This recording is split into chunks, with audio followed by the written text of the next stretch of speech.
Hello everybody, this is Jonathan Machtig with 1000 GM. We're going to be going over the round one at the Hollywood Chess Norm Classic in 2022. This is going to be the first ever IM event that we've hosted in LA. So it's just really exciting to have all these players together. The venue's amazing. We're going to have a lot of live coverage tomorrow from the venue. But today I just wanted to do a quick recap of the game so you kind of got to get caught up on where things are at.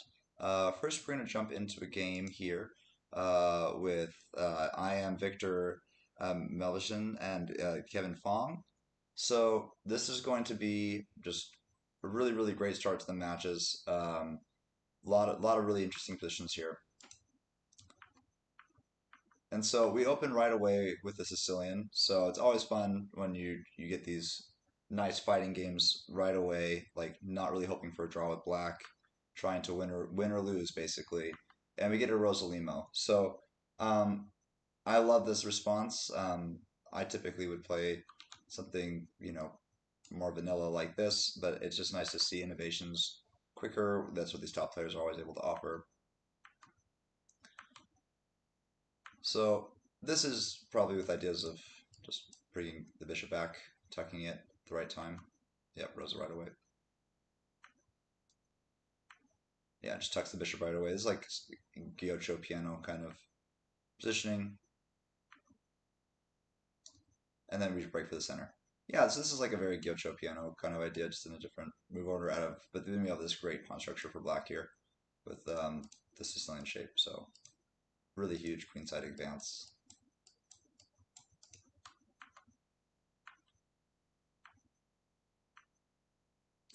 So we start to get all the tempos in. Yeah, this is like just very classic, like quiet game Italian maneuvering here.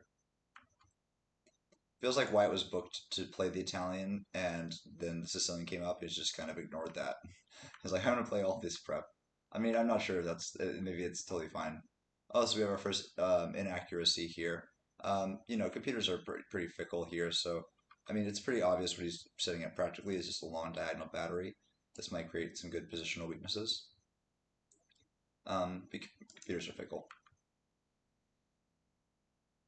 Queen up, creating a battery here, but he can't really fight against the rook, and he anticipates this, connecting all the rooks and the queen together. So there's no back rank problems, so you don't have to worry about lift. Lift for newer players is to lift the pawns so that the king has a breathing square.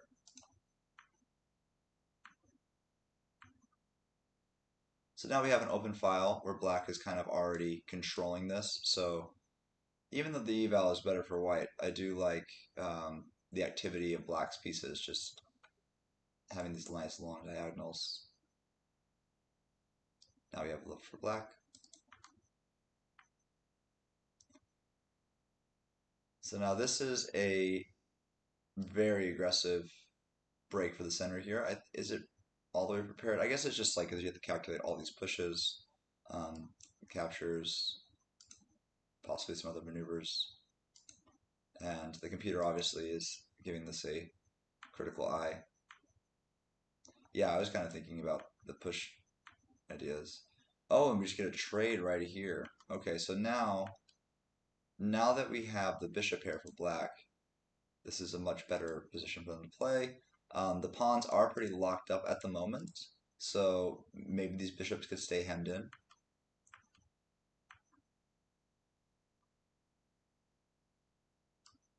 Um,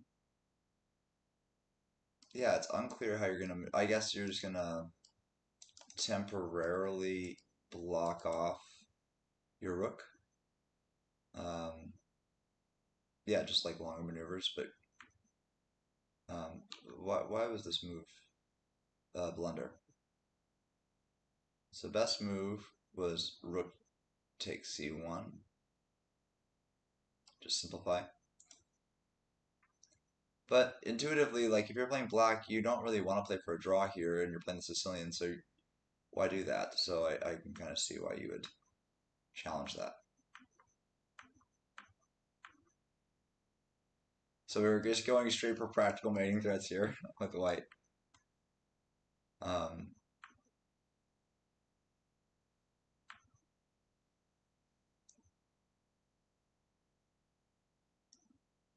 Oh, so knight to g4 was the computer best line. I could see that because then you're having pretty good threats here if this rook ever gets off of his duties of watching this pawn. Oops. Unintentional sideline.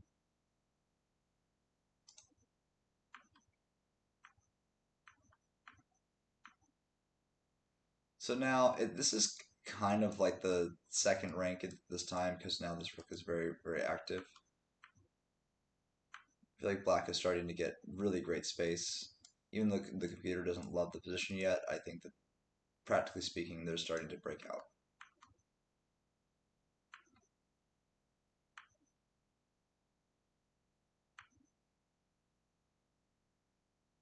Ooh. So these knights were better than this rook.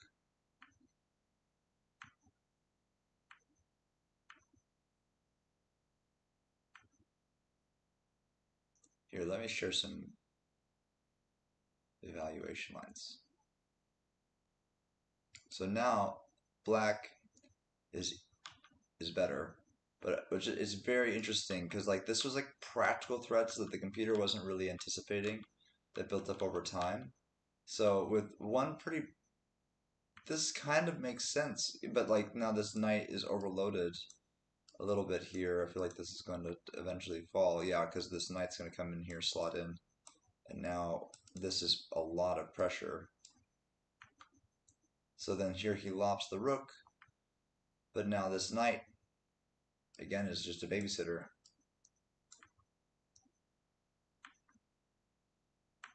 And then we just start to take space. Wow, what a great just permanent threat here. Queen can come in, create a battery. Oh, so the bishop takes. Oh, yeah, so the queen can come over here. So, really, really interesting positions. Really love how, like, a bunch of practical, good strategic ideas kind of added up over time. And then we have a big blunder here.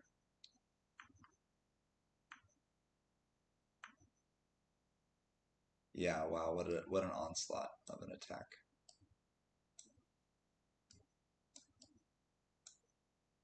Everything's in cohesion here.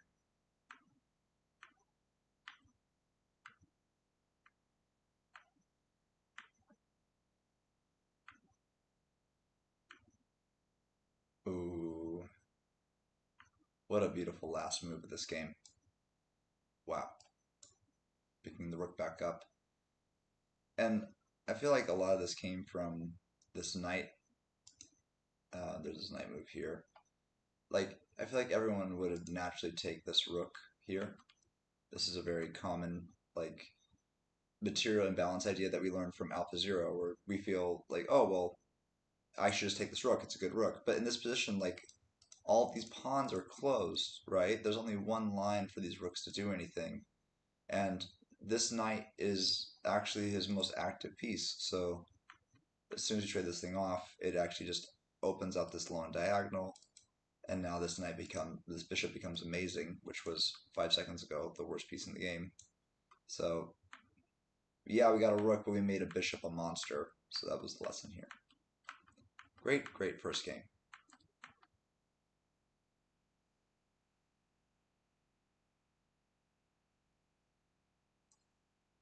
So we're going to jump over to game two. This is going to be against Milad Mati and Aaron Garbinski. All right.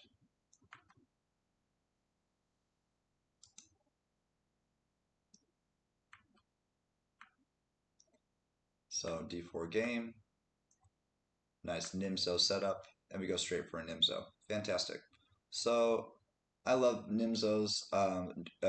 National Master Kofi Tatum plays these, and it's always fun to see players that are really good at these. It's a great attacking play for black here.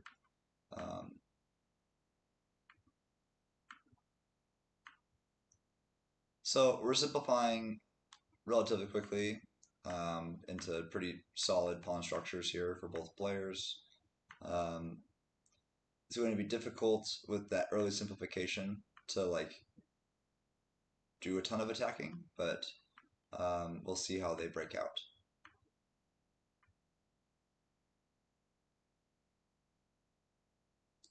Very interesting. Connect the rooks idea. Yeah, because we're playing a hyper simplified position, right? So we're playing with less mana pieces, less tactical opportunities. So might as well start jumping to later middle game ideas like connecting the rooks and getting the king out of the way.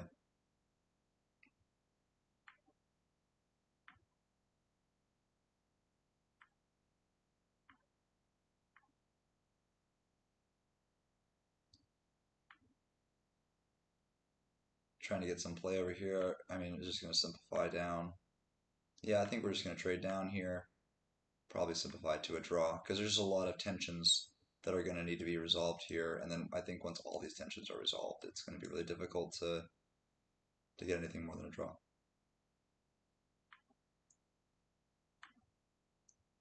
Ooh. Wow, so there was a big play here. Big play. So what did we miss? So there was a big opportunity here for black.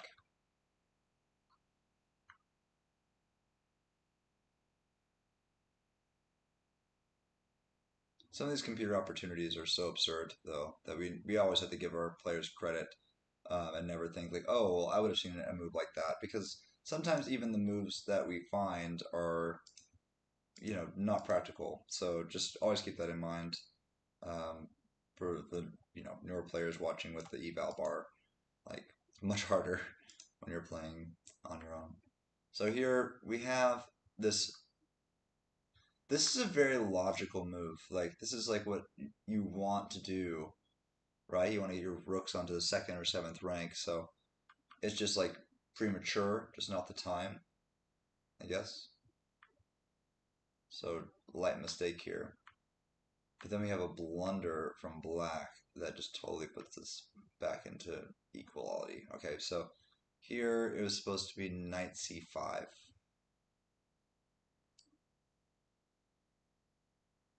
Really?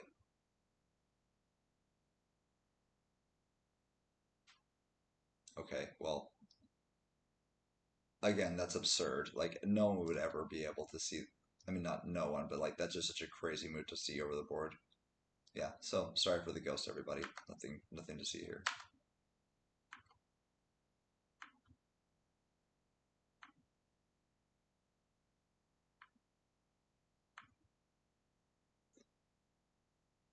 Ooh, okay. How do, because we can just put the rook behind and then catch whatever we need to catch that breaks. Oh, we have checker too. Oh, nice. Shooting out.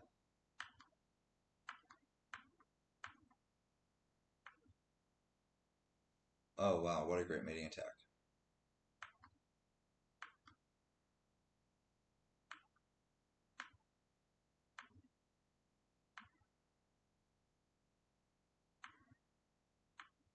Wow, we are here.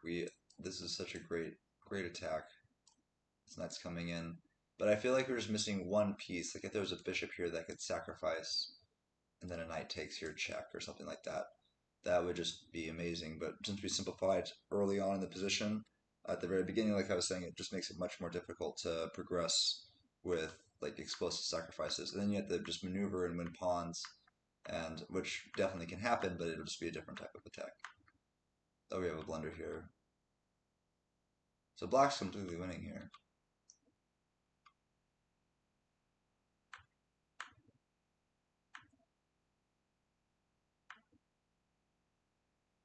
Okay, so yeah, just getting back to the back rank to keep everything safe was the right move. This was just exposing the king. Oh, but then we're back in it. Wow, what a quick turnaround.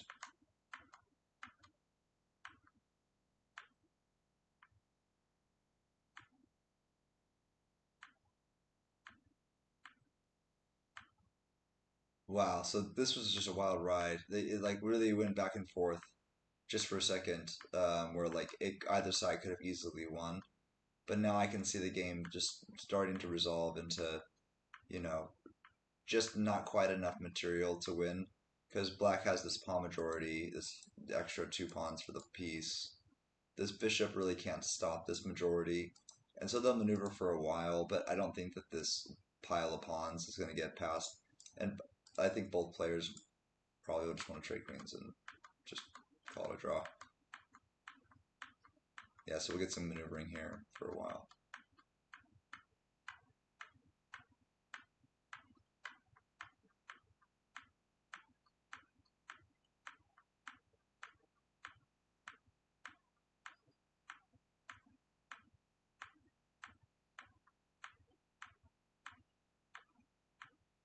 Now we're going into like a lot of perpetual territory, just finding different perpetuals.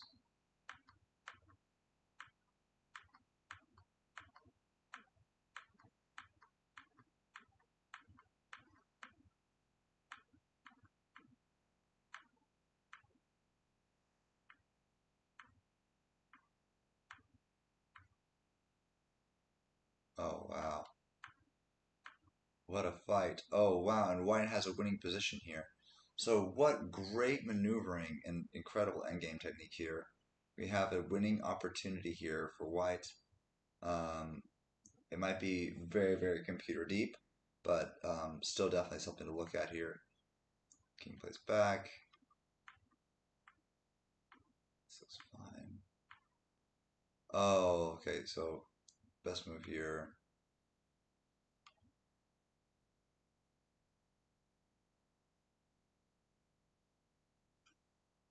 Oh, so best move is to consolidate the resources in the center.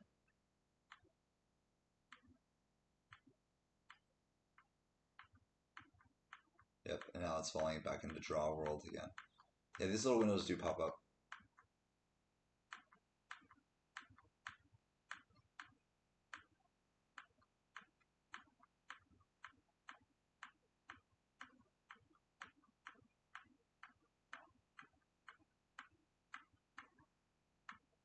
Wow. 123 move, epic draw. Wow, that was incredible. I thought it'd be some quick draw, get to a 10 position, and trade down. And then we have this absolute epic fighting with like winning chances all the way up into last couple moves. And wow, this is just why this slow chess is so incredible. Is like the amount of fight that can come out of these games at the end is amazing. So amazing game for both players.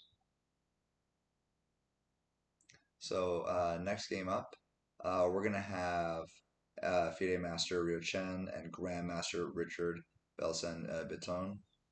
So this is gonna be our highest rated game of the event,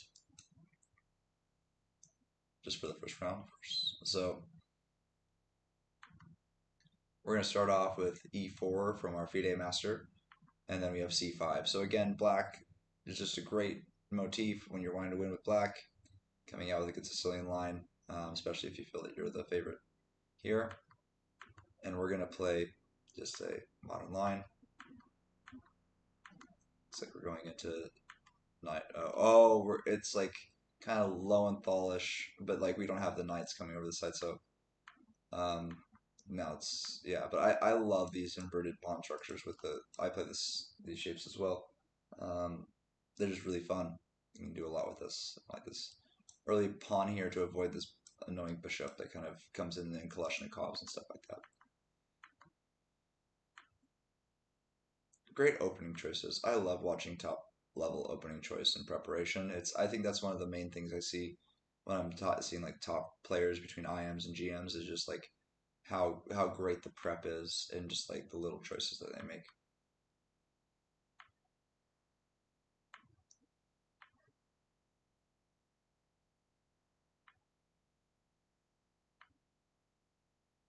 Let's see. So we have our first inaccuracy, just a tempo loss here from white. So now black has achieved full equality here. So basically, the game starts from here with where the pieces are at. Let's take a quick stock of what's going on. So we got the two white square bishops for white that don't really have an immediate target, and then we have this nice strong center for black with this overly aggressive queen's pawn. This knight is terrible for now, but probably very quickly could do something. Yep, so we're just going to fix our knight. Get a nice control at center.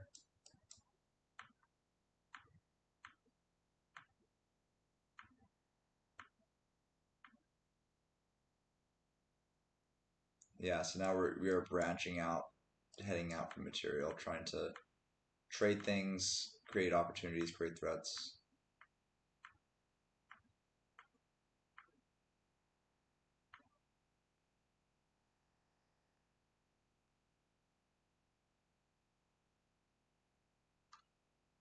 So now we're getting into a knight versus a bishop endgame. We have 3 pawns per side. White does have a more aggressive pawn setup here. It is looking like really good for white. Let's see, yeah, these two connected pass, well, not full passers, but like having these 2 pawns past the 5th rank or into the 5th rank is super strong. These pawns honestly are kind of weak here. Um, yeah, so it looks like black went for a super attacking line, and now we're in a fractured position where these pawns are kind of speaking for the position. And even though black's major pieces have a lot of activity, it's going to be difficult.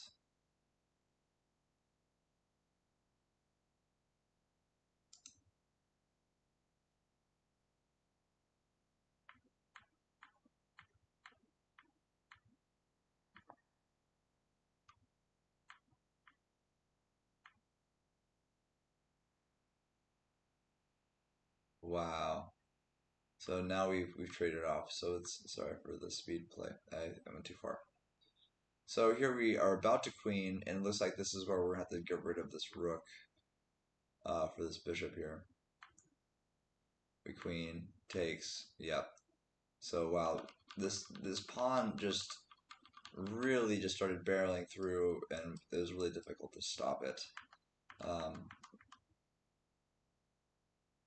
wow, this is a huge blunder. So this is a move where everything can go completely sideways.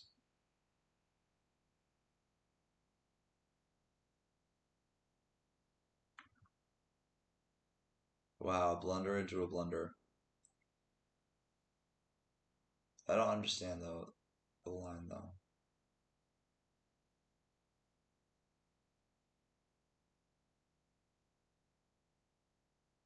I don't understand.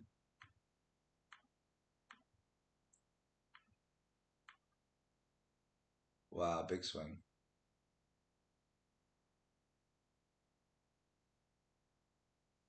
Oh, so now I have this queen over move. Going in for mate.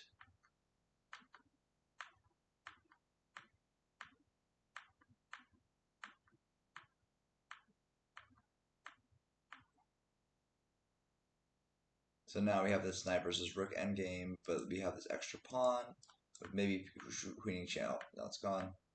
So now it's just going to be hoping for a draw with the knight against the rook, which is very possible.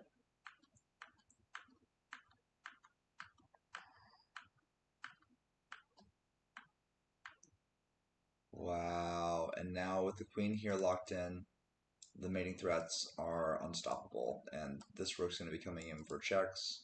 Um, there's no counter checks here because the queen stops the checks here. This is an incredible last position here, and what an upset for our norm seeker here. Well, Free Day Master against RGM. This was, wow, what an amazing game. Always a risk when you go for those big plays with black pieces.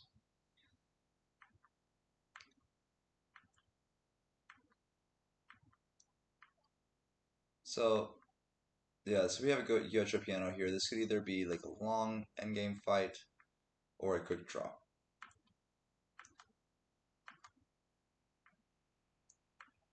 Looks like all theory here.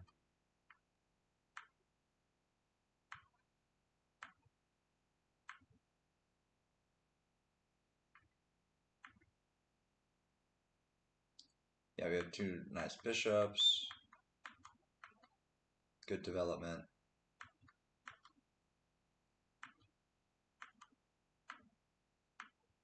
So now we're hyper simplifying, and as soon as we do this, now we're just in the opposite color bishop's endgame. Both these players know this quite well, and so we're going to be calling this a quick draw here. So this was just a quick draw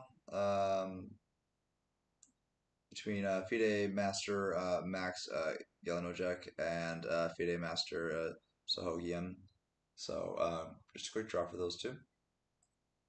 And then the final game for our first round is between candidate master Rashan Mahajan and Eduardo Jacobian.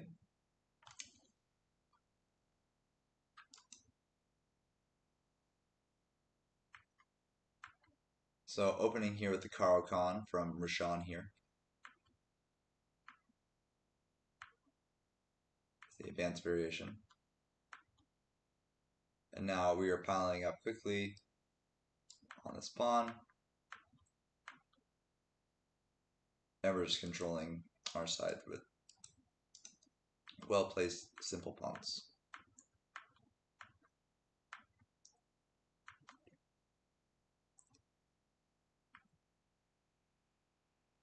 Yeah, white seems very strong here right away. Very good development. No castling yet, but all of his minor pieces have great places to go. The pieces that are weak, they're hard to attack. Like getting in here would be impossible.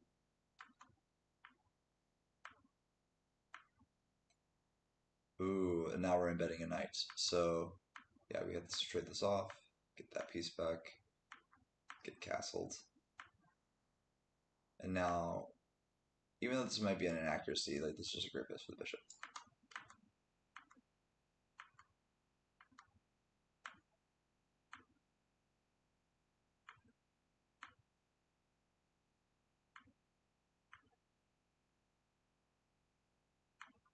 So both players choose some lift, and there's a lot that could happen here. I just love the two bishops here for white. That's just going to be a very, very, very strong menace to deal with, and easy for one rook to defend back there. Oh, so we're trading off our bishop pair, activating our queen. So why can't... oh, this is a very clever move from Roshan here. So why can he not take? Let me see.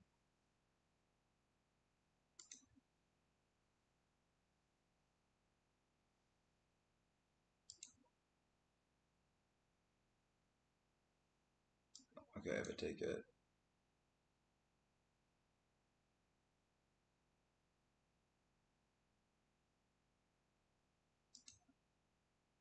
So, oh, so we went for this mating threat here. So Roshan's over here. We have this pretty, almost perfect idea with these two pieces, but sometimes in these positions, just two pieces is not quite enough. We get this check here. Oh wow, just opening up the lines, keeping the queen safe. And now the knight has to fall back here. Even though we have this maiden one right here, because of this check, the knight has to fall back to defend. And then here, we lose our rook. So this is an amazing last game. So this was just a round one recap of what's going to be going on. So we're going to be having all of our rounds, and I'm going to just guest commentating today. We're going to be having GM Jacobian probably go over some of these games of his favorites and all the rounds going forward, and also take a look at our stream for St. Louis chess and the 1000 GM event going on over there in St. Louis. And thank you so much for joining us.